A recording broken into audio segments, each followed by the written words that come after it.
Hey everyone, this is Austin, and before the video begins, I'm going to just say this video is going to be, contain a very graphic kind of stuff, to say the least. Well, the series is graphic, and I'm going to try to do a review. I'm going to talk about the series first, then I'm going to talk about the first volume, but a little heads up, I'm not able to show you much in this sense, because it's more of me wanting you guys to actually read this, because it's really good, and I highly recommend it if you like ReZero or, Persona 3. But anyways, continuing on, kicking off to Torture Princess.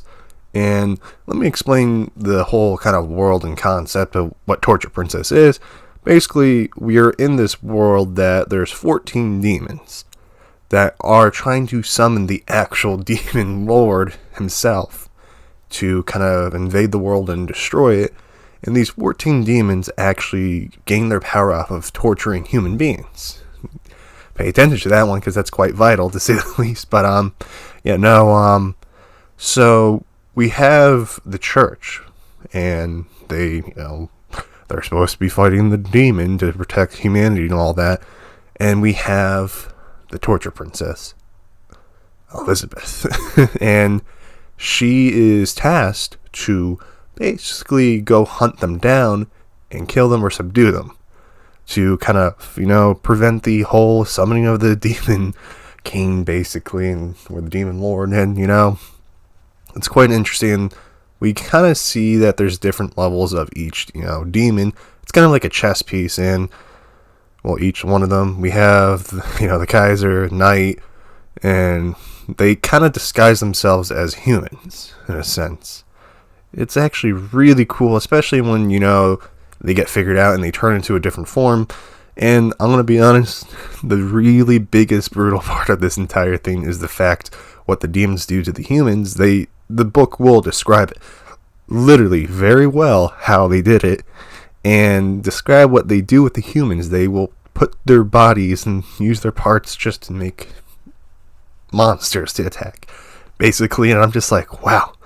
This is brutal, but I like it, kind of thing. And going to kind of the characters, we're going to come back to the whole, story part when we get to the volume 1 itself. This is kind of the basic introduction. Elizabeth is the torture princess, and she kind of just repeats the whole, I am, the torture princess, Elizabeth. I am a proud wolf and a lowly, that word. I'm not going to say it because YouTube won't like it. If I say it, it's fine when the stuff on the screen does, but we'll get to that in a different time. But anyways, yeah, it's like she's convinced herself that's who she is. And we have Kato, and he's kind of a very interesting character because, this guy, given his background, he is the main character being reincarnated because this is an isekai. Yeah, that's kind of a crazy thing, to say the least, because it's so brutal. And I'm gonna be honest, it really reminds me of ReZero with the brutality. I have to say it goes further than ReZero at points. And Kato is not a weakling. He's not easy to just bend over and take what's happening to him. He has to be forced into it or be threatened by Elizabeth, to say the least. And he's a very interesting character because at first, in Volume 1, he was offered to be a servant. He goes, hard pass right away. And she was like, wait, what? Kind of thing. And I had a laugh, I'm not going to lie, but Elizabeth didn't give up. And Elizabeth, her character herself, is a very interesting character because she talks in a very certain way, I don't want to say pompous, but kind of proper way. And we kind of see the difference between Kato and her a lot. And Elizabeth, in my opinion, in Volume 1, kind of represents the whole lost her faith in humanity and kind of slowly is losing her whole humanity. And, of course, we have this, but going back to Kato, he is a human soul transferred from another universe into a golem. A very interesting golem, to say the least, and I'm not going to spoil much with that one, because I want you guys to read it. But, yeah, then we have Hina, the maid. We have her, a Rem. But the difference between her and Rem, she will call out Kato, and she did that in Volume 1. I actually quite like how she's written, and she is his lover. But that's all I'm going to leave with that one. But going to actual Volume 1. So Volume 1 was a very interesting thing, because we start to get our backgrounds of each character, And it's kind of I'm not going to say a rare thing, but it's a very nice, fulfilling thing to get that right off the bat. And I felt pretty good about it, knowing what was going on. And starting from, I'm going to jump all over the place, but going with the backgrounds of each character, Elizabeth, she may be a very awful, twisted person. There was a reason why, and that's all I'm going to say on that part, because, as I said, I really want you guys to read it, but it's not as simple as many people think, and she's not a very simple character, and we kind of see her inner battle of wanting to still hang on to that humanity that she has left, but it's just been stricken away, and it's all due to survival. That's all I'm going to leave it at that, without spoiling too much, but enough to get you interested.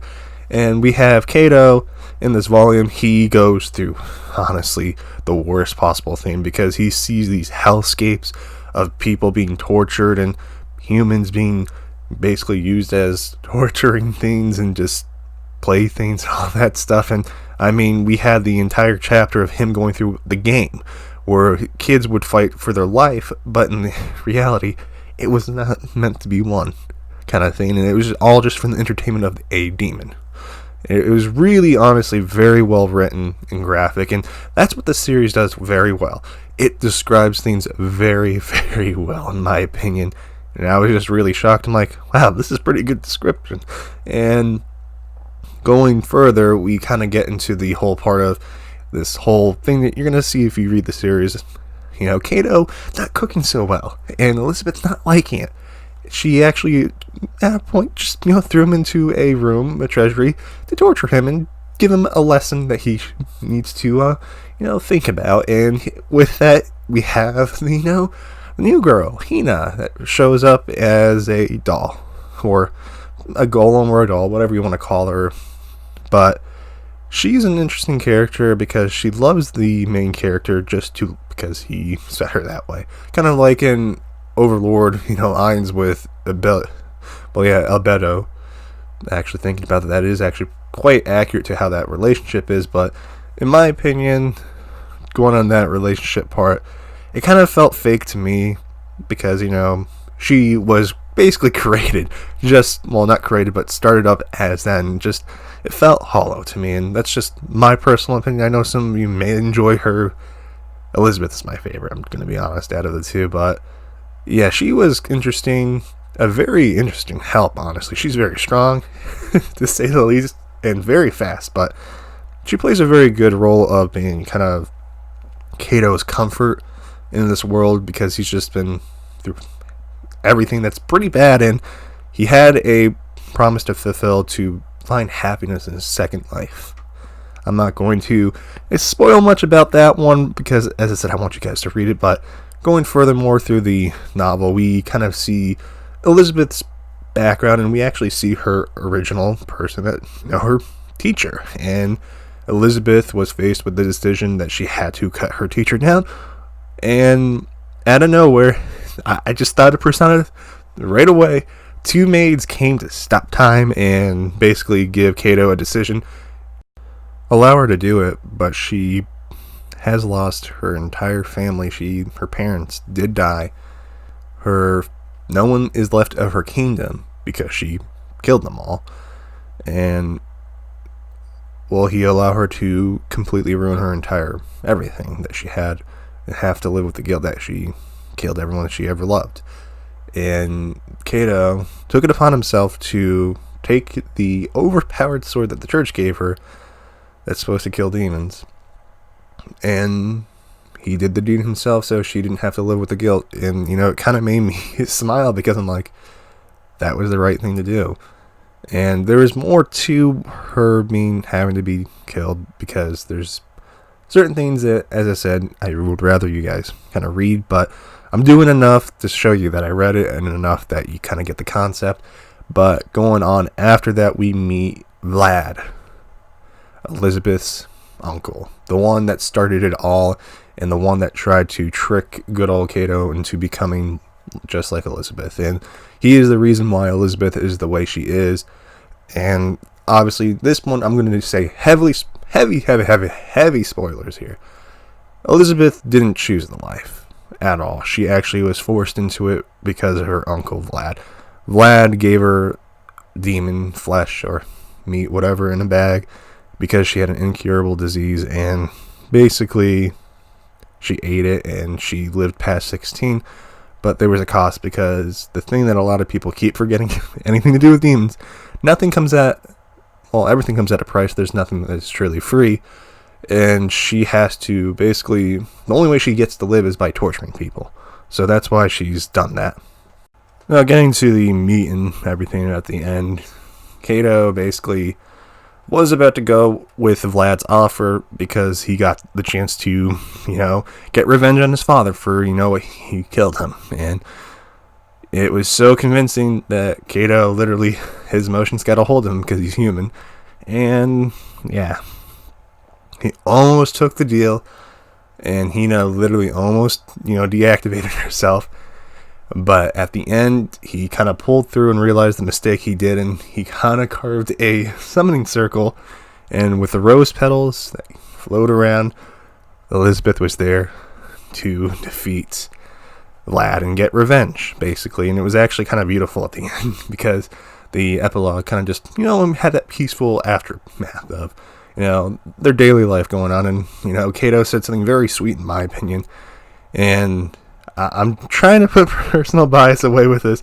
I really, really like Kato and Elizabeth's relationship, and kind of hope they continue that one. But hearing spoilers, that's just not the case sometimes, but who knows. But anyways, yeah, he gave her the words of, you won't be dying alone. You'll have your foolish servant that'll follow you until the end. And I'm just like, that was really sweet of him. But overall, this series and Volume 1, pretty good, honestly. And if you enjoy ReZero, Overlord, even Persona 3, talking about uncomfortable topics and kind of acceptance of what is to come and what's to happen, and kind of a very Persona feeling with certain things in this, as I said, I feel like some of you, I would rather have you guys experience it. Pick up. Honestly, I highly recommend this series, and thankfully I had someone recommend this to me, and I'm like, okay, I'll read it. And I don't regret it. It's pretty good.